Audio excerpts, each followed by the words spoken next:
We got Colin in the USA. Are religions a result of humans passing down cautionary tales in order to survive? How you doing, Colin? I'm doing all right. It kind of runs off of what Caitlin was saying, actually.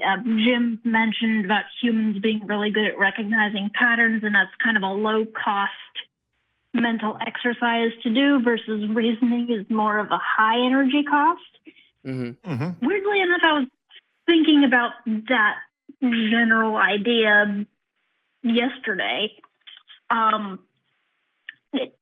Humans are kind of known as the storytellers. We're particularly good at remembering information if it's in the context of a story or if it's presented as something that's dangerous or ooh, big, scary. You're more like the negative bias. You're more likely to remember things like that. And before humans or pre-humans developed written language, it was all passed down by oral traditions. And so my thought is, and I don't know if anyone's like social anthropologists or anything have researched this sort of thing. Probably someone has.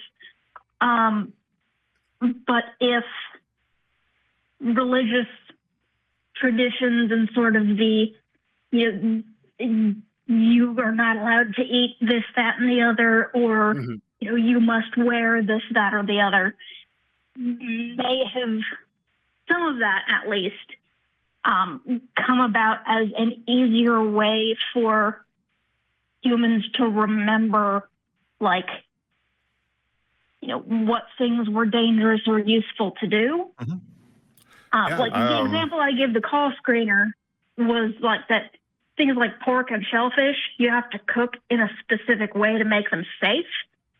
People way back before we figured out germ theory did not know that.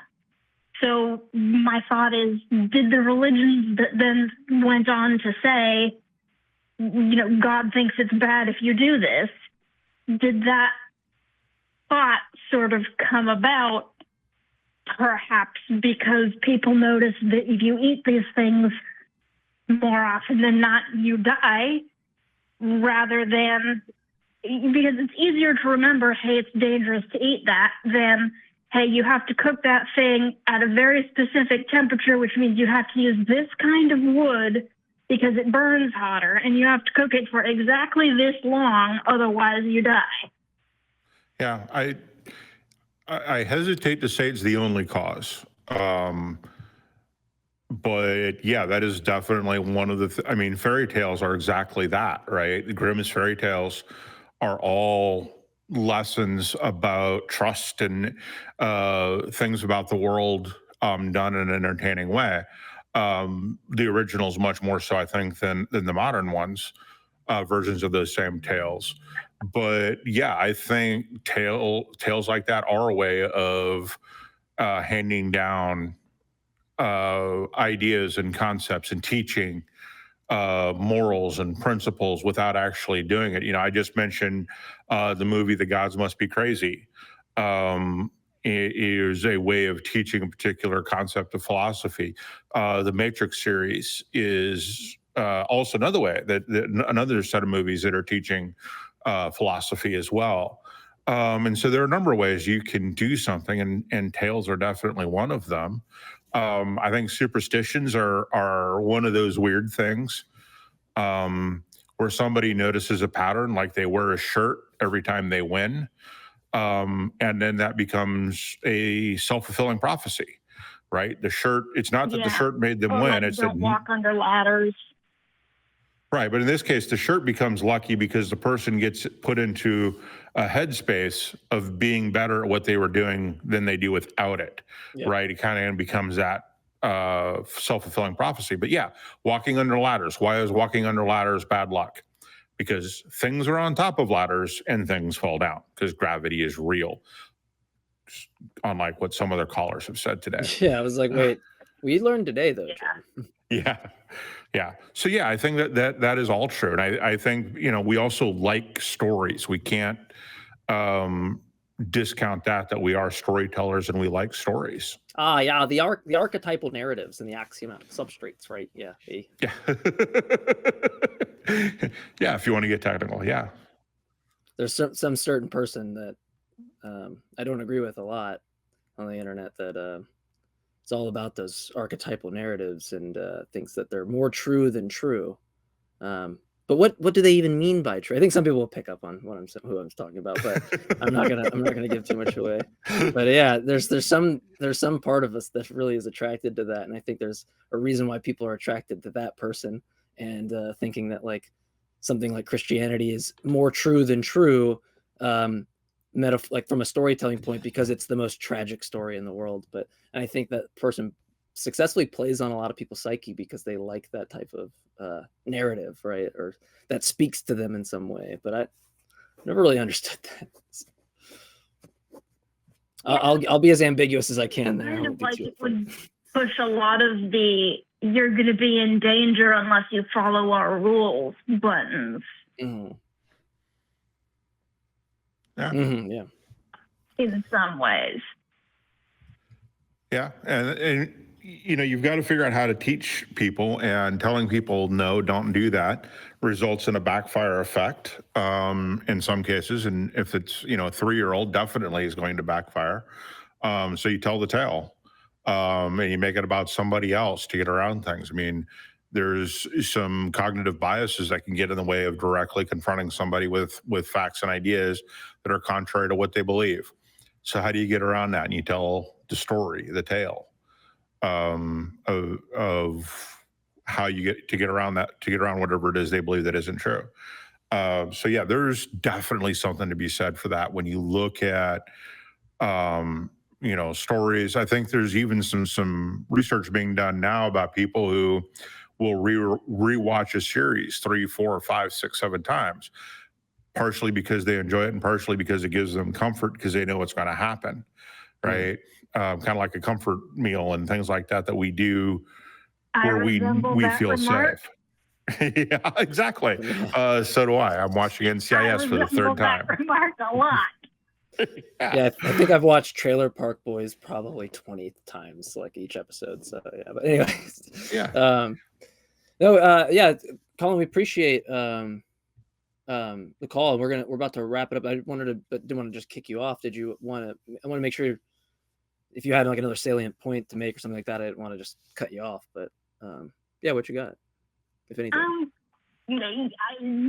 My kind of second, maybe could turn into analogy at some point, is, you know how humans kind of get into trouble is the best word I can come up with for it, but trouble with the brain releases a whole bunch of reward chemicals for eating high energy foods, which tend to be foods that are really high in sugars and fats. But we've made foods that are way higher in sugars and fats because we like them. But the brain still is producing those reward chemicals. But because those foods are so prevalent, it's not like our biology in that sense is kind of working against what we know our best interests are. Yep. Because if you eat too much of, you know, any particular food, it's not great for you. But because the brain is going to give you all the happy chemicals if you eat a ton of sugar. And I've noticed there's an increase in personal anecdote. I will consume way more sugar if I am stressed. And it's like a comfort food type of thing. Or, you know, somebody did a study on rats in regards to drug addiction. And they gave the rats some drugs. And one of the groups, they didn't provide any additional social stimulation, other activities. That group continued to use the drugs, you know, the food with the, let me shut that off. The food with the drugs in it, but there was another group that they then gave the option to socialize and have other activities to do. And that second group that had the, more quote unquote natural behavior options available to, like, their ideal scenario available, chose that one. Mm-hmm. And I've kind of got this, it's nebulous, hasn't really solidified, but my brain is trying to relate that idea of brain is going to go for the low effort, high energy resource when it's under more stress, relating that to the prevalence of religiosity in areas that are, areas of the world that are under more stress versus the prevalence of more secular societies in areas that are doing, economically and environmentally better, air quotes. Sure. Yeah, I mean, we're a savanna dwelling body in a 75 mile an hour driving world. And we haven't gotten around to that, to the 75 mile an hour world yet. The modern world we live in, our bodies and our reactions haven't caught up to it yet. But that also goes back to something that I just recently learned, or saying I just recently learned that I've added to my list of daily things I need to remember, which is that you don't rise to the level of your goals, you fall to the level of your systems. Make it easy to do the right thing. And that helps with those types of things. But yeah, you're absolutely right.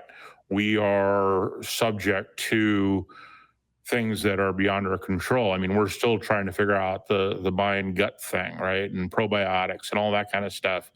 We know that good gut health helps, and we know that the gut affects the brain. I think we're still figuring out a lot of that out. We have a lot of it figured out, but there's all kinds of things happening with that we don't really realize because of that. So, and apocryphal stories help with those too, right? How do you frighten a kid? We know that people act more morally when they're being watched and when they're not. And that type of psychology. I saw a study about that recently. Yeah. There was somebody who did a study regarding that and the difference between how neurotypical people versus neurodivergent people act in those situations. And the study sort of implied that the neurodivergent people were acting abnormally because they had more consistent actions, whether they were being watched or not. Which just kind of bothers me that they're considering that a problem, that you act equally, your morals don't change based on whether you're being watched or not. Well, it depends what your morals are, right? Where do they come from, right? You could be a sociopath, and not have any empathy for somebody else, which is, I think, where most of our morals come from. We've got a part of the brain wired for that. But that all goes back to the storytelling, is to tell a story about a all-powerful being that sees everything you do, in the hopes that knowing you're being watched all the time will help improve your actions as a motivator. Celestial Santa. Yep. Well, Colin, we're going to wrap up the show. Thank you. I appreciate this. We've had a wide variety of calls.